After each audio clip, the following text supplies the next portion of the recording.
هاي، عاملين ايه؟ اخباركم ايه؟ You chill with me. بقالنا كتير ما عملناش. فالنهارده عندنا مقابله تلفزيونيه، فقلنا نعمل معاكم جيت ريدي وذ مي ونوريكم هنعمل ايه هناك وناخد لكم شويه ايه اوكي. تروحوا معانا. يلا اول ورينا حاجه هلبس البوت دي ده اول حاجه. عشان انا مش قادره اشيلها. صح كده. اوكي. ده يا جماعه الدرس. بصوا انا ولوجي هنلبس براون بس انا اغمق منك شويه، بس نفس بس بصوا هتشوفوه عليا. تحفه على فكره. واحلى هو حاجه يا جماعه من هنا عامل وسط كده. اول حاجه احلى حاجه في شورت من تحت يعني اللي يعني مقفول شورت. ماشي انا بقى بصوا ممكن اقول حاجه بس الاول. درس ماما فوق اي درس لبسته في حياتها. لا حرام عليك. انا بحبه. لا لبست دريسات احلى من كده والله. انتي لا ايه ده انا ملكة الدريسات يا ماما. انتي بتحلي الدرسات بس قصدي الدرس ده نفسه حلو. ماشي اتذكر.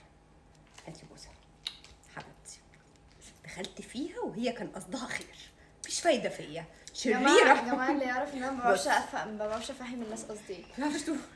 بصوا بقى، الفستان يبان ان هو عادي بس هو بجد مش عادي، هو فيه تفاصيل حلوه قوي. لا هو عادي بس ماما اللي مش مخليه عادي. طب انا افهمها دي ايه؟ حاجه كويسه ولا حاجه وحشه؟ أيوة. دي حاجه وحشه ولا حاجه كويسه؟ حاجه كويسه ماشي. قوي. ماشي. انتوا ليه مش فاهمين؟ هنلبس ونرجع لكم. اوكي دلوقتي يا جماعه احنا خلصنا. ده ماي ميك اب تحفه. شعري قمر. رجعي بقى ورا الفستان. بصوا ميزه الفستان ده الرافل اللي فوق دي ومحدد الوسط فشكله تحفه. ثانيه شكله تحفه يا خبر الساعه 12 الوداع. استنى اوريكم انا دلوقتي اطول من ماما ليه؟ عشان هي لابسه هيلز. بصوا انا كنت عايزه البس الشوز دي بس ما لقيتش. تمام، وكان في اعتقادي انها هتبقى لايقه جدا بس مش لايقه والله. بصوا في الكاميرا اقسم بالله لايقه في الكاميرا. هيقولوا عليا ايه ده بجد. انا قيس فرده وفرده ثانيه. لا ده انا كده قيس فرده وفرده. بصوا يا جماعه احنا منزلين التليفون بس عشان تشوفوا. لا البني، لا البني ماشي البني.